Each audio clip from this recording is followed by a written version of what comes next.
20 years in prison. Now he's free. What Anthony Williams told KOMU 8 News in an exclusive interview.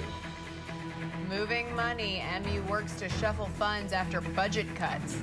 And a signed bill gives police and others the ability to fight an overdose. KOMU 8 News at 6 starts now.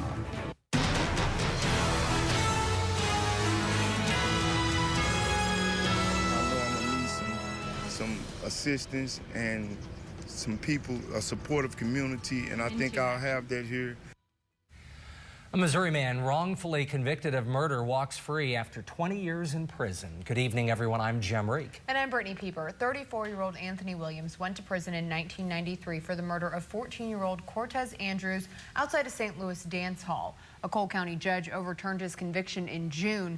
Williams made his final court appearance today in St. Louis and is free now here in Columbia. He said the first thing he wants to do, get a cell phone. This afternoon, he thanked his supporters and said he's looking forward to his new life. I'm eager and I'm excited, and I'm a little afraid, but I have a lot of support, and I think I'll be just fine.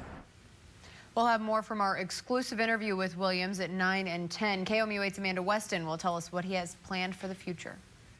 In Springfield, the man accused of kidnapping, raping, and killing 10-year-old Haley Owens 5 months ago might have his trial moved. Attorneys for Craig Michael Wood asked for a change of venue. They say media coverage has made Greene County residents prejudiced against Wood. Prosecutors have already decided to seek the death penalty. A woman charged with prostitution while knowingly having HIV had her court appearance canceled after she voluntarily appeared today. Antoinette Clark was one of 5 people authorities arrested during a bust at a Columbia hotel on June 20th. The bust was part of a nationwide FBI operation to address commercial child sex trafficking. During the week-long operation, 2 juveniles were recovered and 7 suspects arrested for promoting prostitution in Missouri and Kansas.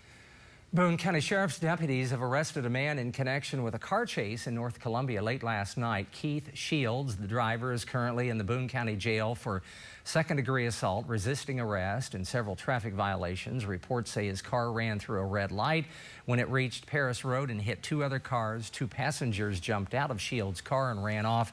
They're still on the run.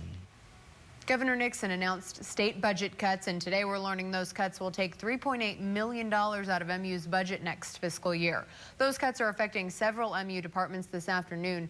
Chancellor R. Bowen Lofton said in a statement today, each department on Mizzou's campus is being asked to reallocate a part of its budget based on its current balances. The top 3 cuts are student affairs, $936,000, medicine, $324,000, and provost at $289,000. MU says the cuts will not affect tuition. Currently, right now, we're not expecting any impact at all on tuition. All of this money is from last year's fiscal budget. Going forward, the chancellor has left it up to each division head to make a decision on where that money will come from. The reallocated money plans must be into the MU Central Budget Office by next Friday. Governor Nixon signed a bill today to allow law enforcement to use an antidote, Narcan, in case of drug overdoses. The drug reverses an overdose like heroin.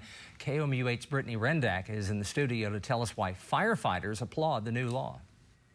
Until the law goes into effect in Missouri in August, only paramedics with an order from their medical directors can administer the antidote. Under this new law, firefighters and law enforcement officials will be allowed to carry Narcan. Firefighters will begin a training process before they can have and use the drug. I spoke to the battalion chief of Boone County Fire Protection District today, and he says Narcan almost immediately brings people out of respiratory depression after an overdose. He also says with more people allowed to carry Narcan, people will get the help they need faster. It's really a time thing.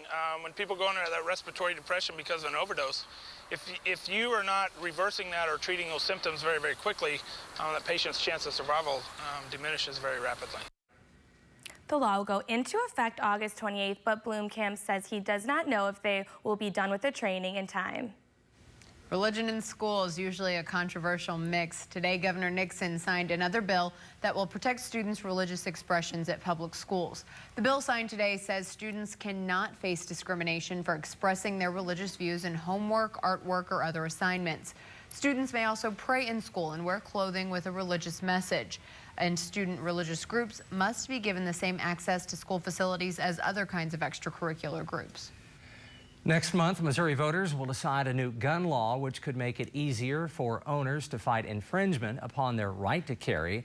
But is the current law broken in the first place? KOMU 8's Eric Kelly sampled a reaction from mid-Missouri gun owners. One flood a city can probably handle, but what about several? See why future floods will mean trouble for one Missouri town along the Mississippi River. Plus, what you don't know about 4th of July burns and injuries. Tomorrow's the 4th of July, and we want you to have fun, but of course also be safe. We've got a few national statistics for you regarding fireworks safety. You really want to be careful with kids and fireworks because 14% of firework-related injuries happen to kids ages 0 to 4 years of age, that young. 13% ages 5 to 9, and then another 13% ages 10 to 14, so keep an eye on the kids. If you want to look at where the injuries happen on your body, 62% of those injuries are burns, and it's your hands and your face that you really want to watch out for. 36% of injuries happen on people's hands, 22% head and face injuries, but that doesn't include the 16% that are eye injuries. 240 people every year, on average, go to the emergency room with fireworks-related injuries in that month surrounding the 4th of July. And you especially want to be careful with homemade fireworks, also illegal fireworks. There were 8 fireworks-related deaths reported in the U.S. last year, and illegal and homemade fireworks were involved in all of them. For those of you who would rather watch fireworks instead of shooting your own, you can go to Columbia's Fire in the Sky. There will be live music at Flat Branch Park and Peace Park starting at 6:30. Fireworks begin about 9:15. If you're looking to park downtown, listen up. Parking will not be allowed in the 6th and Cherry parking garage before, during, or after the show. Your car will be towed.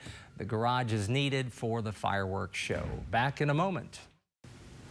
Minutes away from becoming dinner, a couple of lobsters became treasures instead. These orange lobsters were discovered at 2 stores in Connecticut and donated to a local aquarium because according to the University of Maine, the chances of finding orange lobsters are 1 in 30 million. Experts say other rare color variations include blue, yellow, and white. Coming up on KOMU 8 News at 9, a St. Louis man who spent 20 years in prison is now free after his conviction was overturned in June. Find out how he plans to get a fresh start.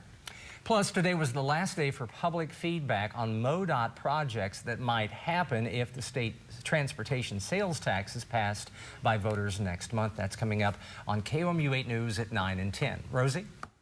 Thanks. Overnight lows back into the upper 50s and a gorgeous Independence Day predicted as well. DGB going to Oklahoma, huh? How about that?